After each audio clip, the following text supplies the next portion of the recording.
네 번째 주제로 넘어갑니다.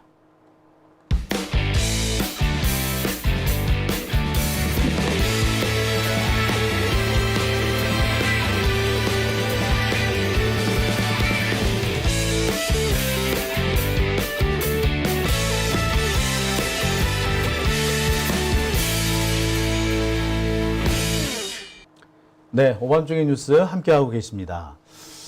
자, 이제 네 번째 주제입니다. 네 번째 주제는요, 우원식 의장 얘기예요. 오늘 우원식 의장이 긴급 기자회견을 열었습니다.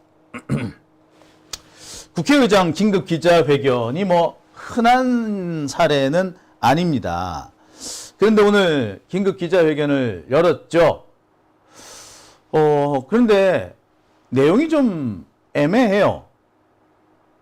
길게 하지도 않았습니다. 뭐 그렇게 중요한 내용 같지도 않아요. 중요한 시기였는데 중요한 내용 같지도 않고 내용도 애매합니다. 말하고자 하는 게 뭐였는지 뚜렷하지 않아요. 그래서 저는 오늘 우원식 의장의 기자회견을 보고 줄타기를 시작한 우원식이라고 판단을 내렸습니다.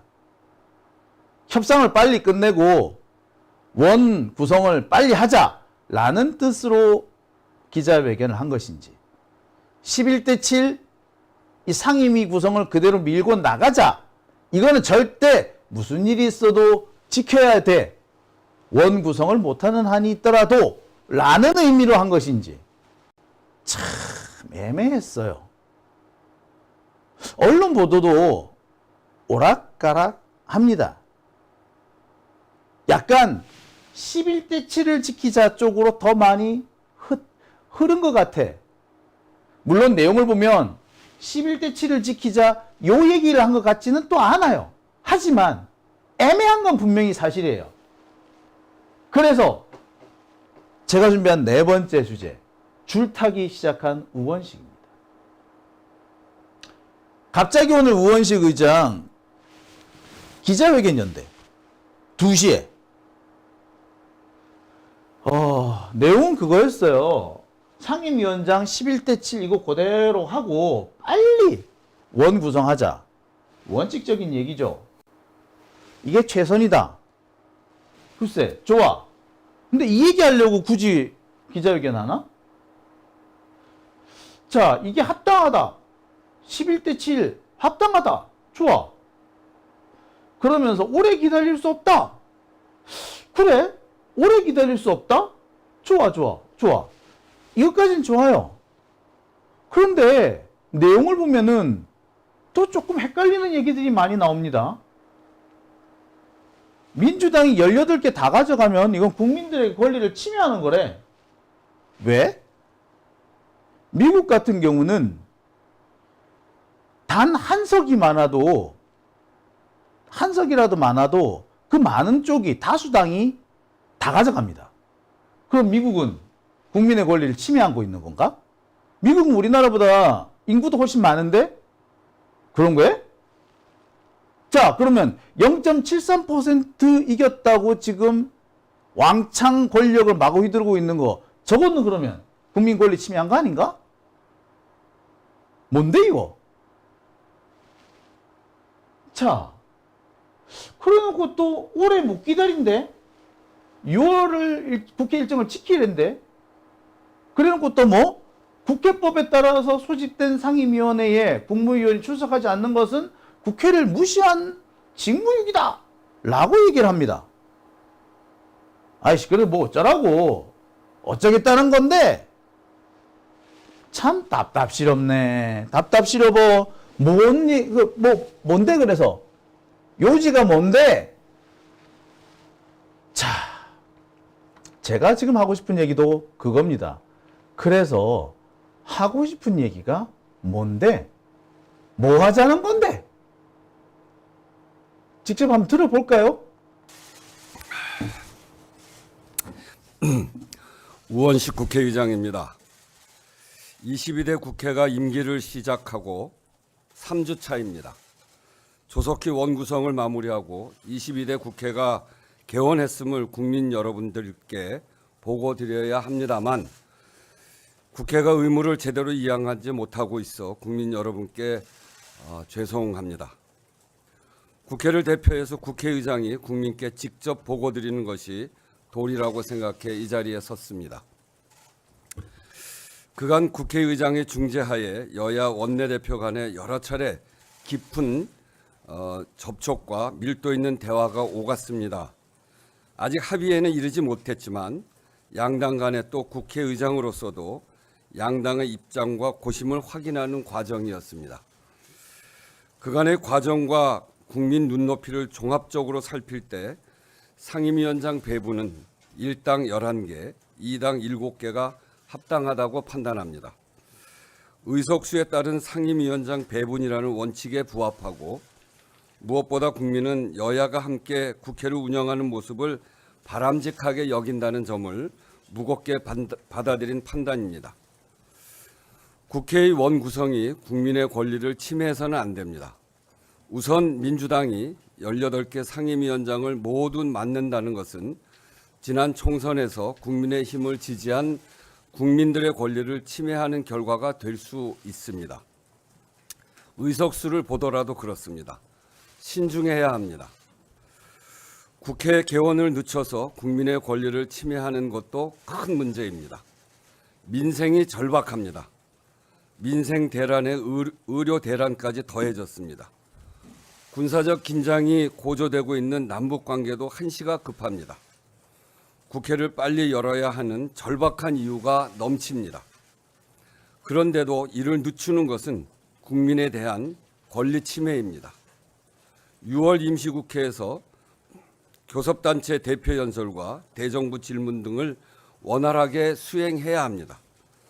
현재로서는 상임위원장 배분을 11대 7로 정하고 조속히 원구성을 마치는 것이 최선의 길이라고 판단합니다. 그러나 오래 기다릴 수는 없습니다. 6월 임시국회를 국회법에 따라 운영하려면 남은 시간이 제한적입니다. 여야가 빨리 결론을 내달라고 요청합니다. 여야 정당에 거듭 강조합니다. 시간이 많지 않습니다. 조속히 상임위원회 구성을 마쳐야 합니다. 여야 모두 시급히 처리해야 하는 법안이 많습니다. 결산심사와 인사청문회 등 예정된 국회의 일도 다가오고 있습니다.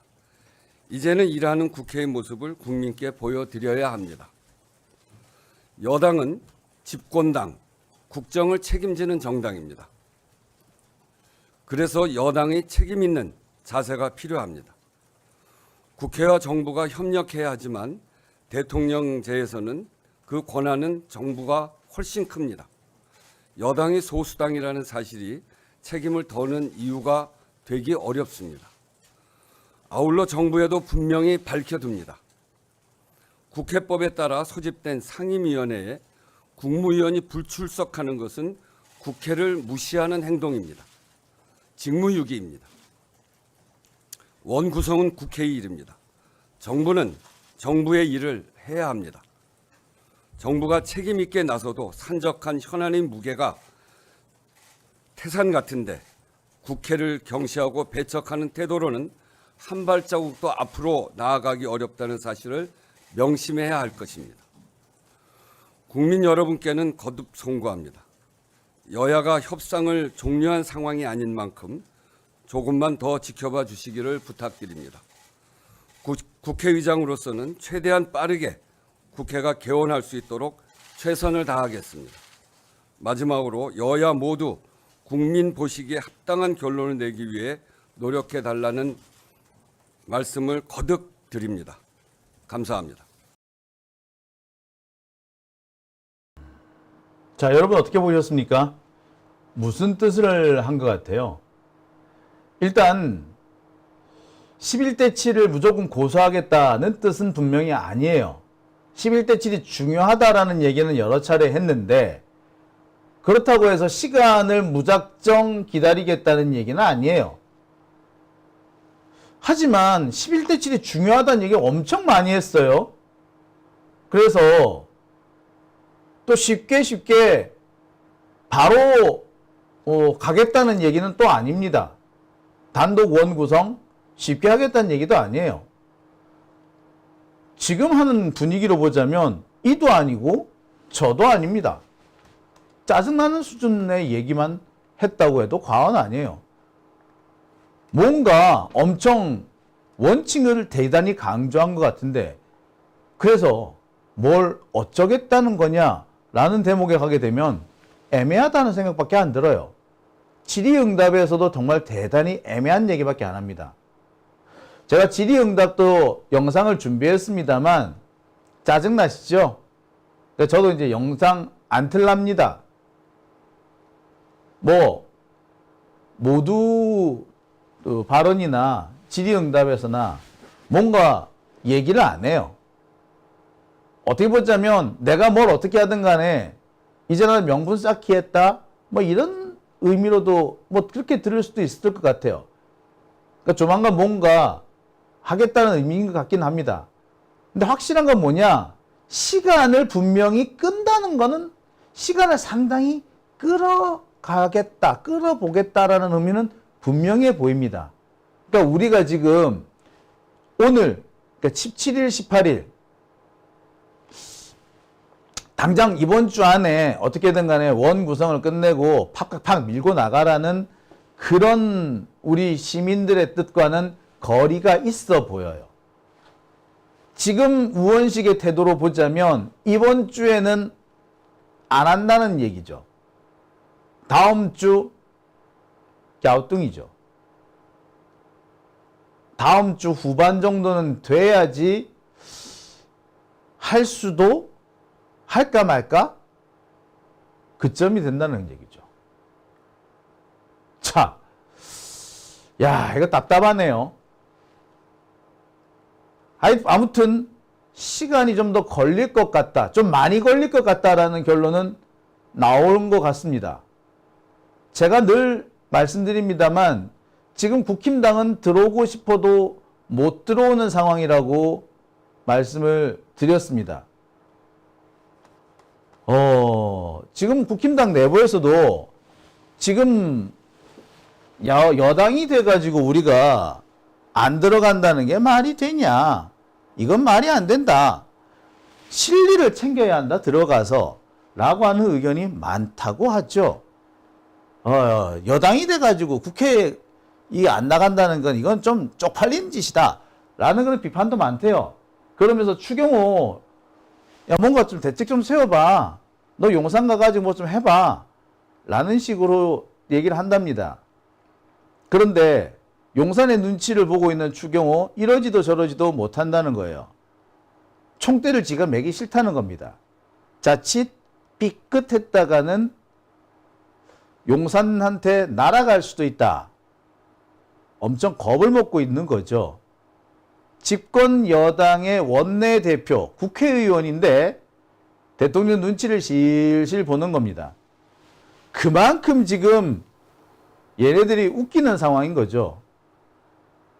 윤석열의 힘이 완전히 빠졌는데 얘네들이 윤석열이라는 애가 검사 출신이 되다 보니까 힘이 빠져도 썩어도 준치라고 캐비넷 하면 열면 무슨 일이 생길지 모르는 거지.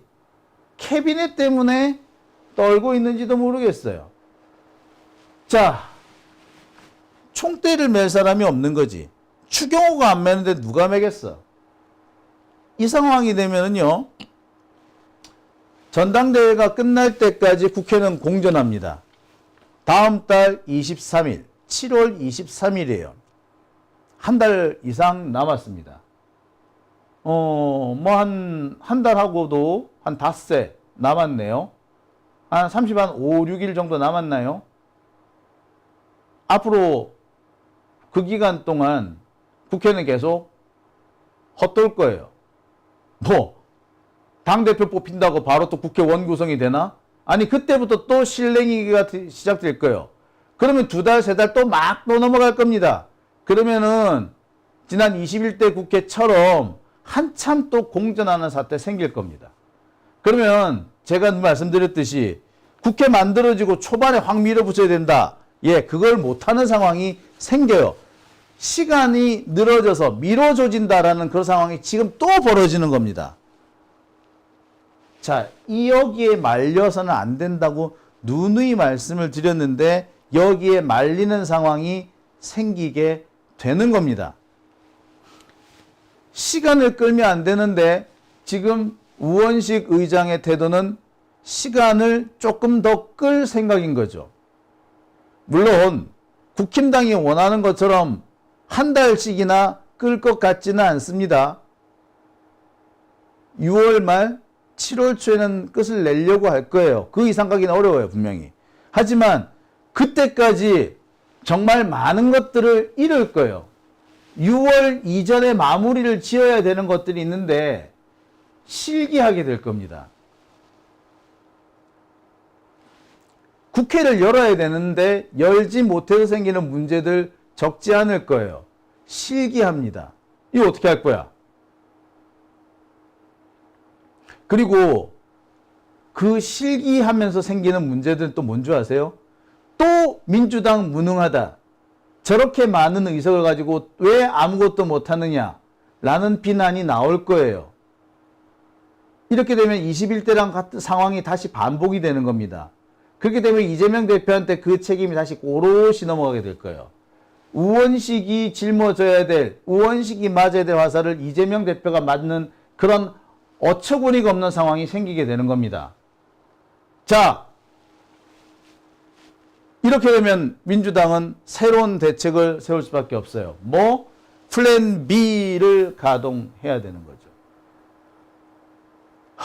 민주당은 플랜 B를 준비해야 됩니다.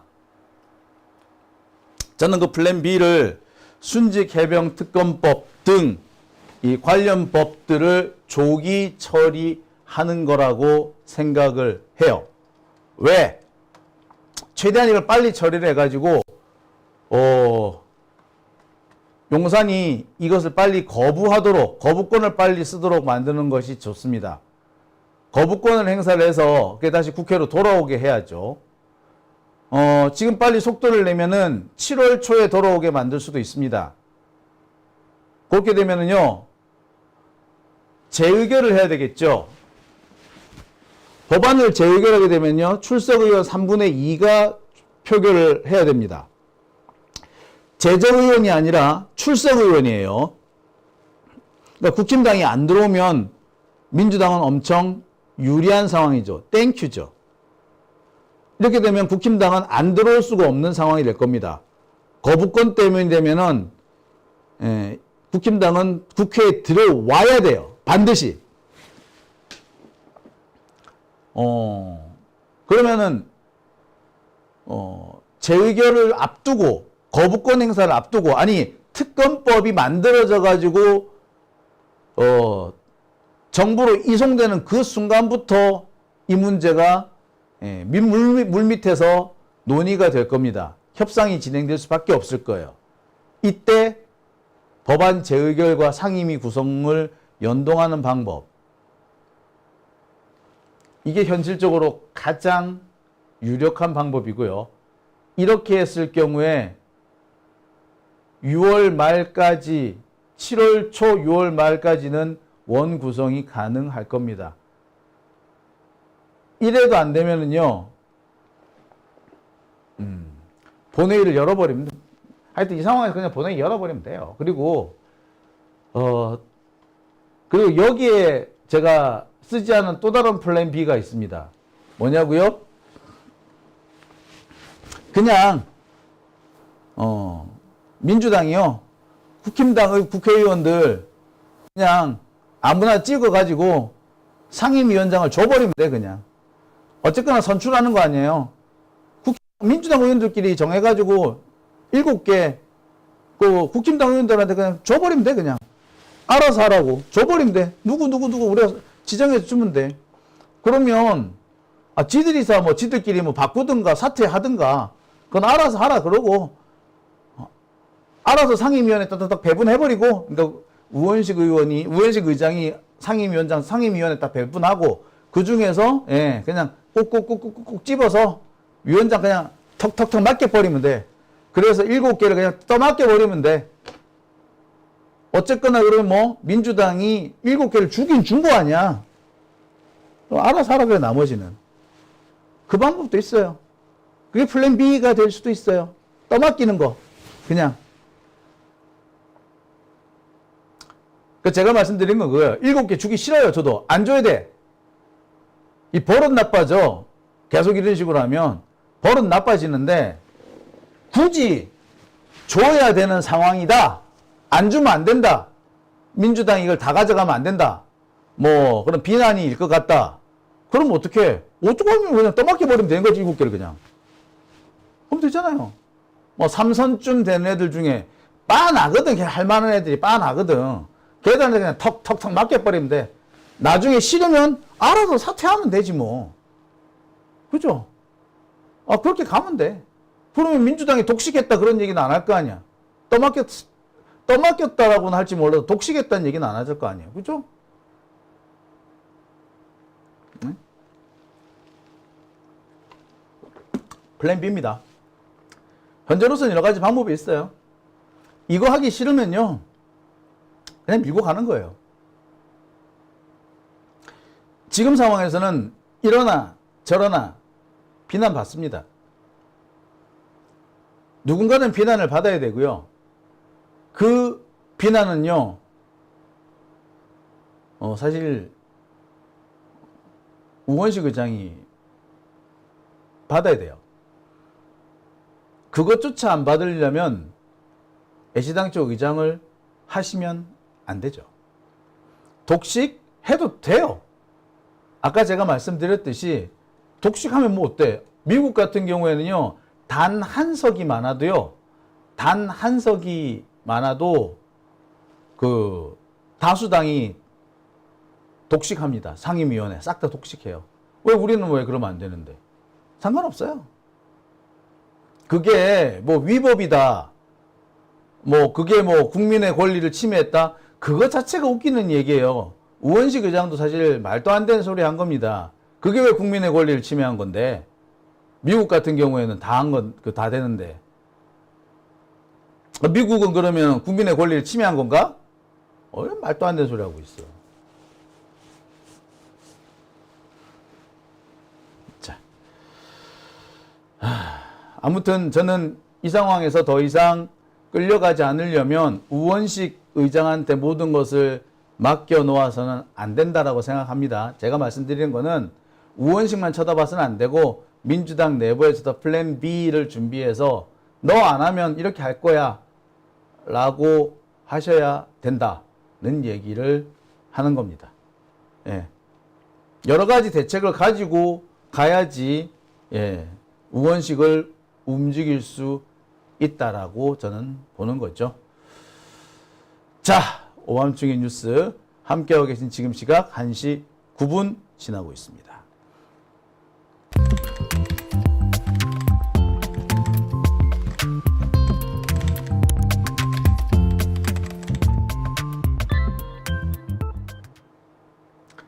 네,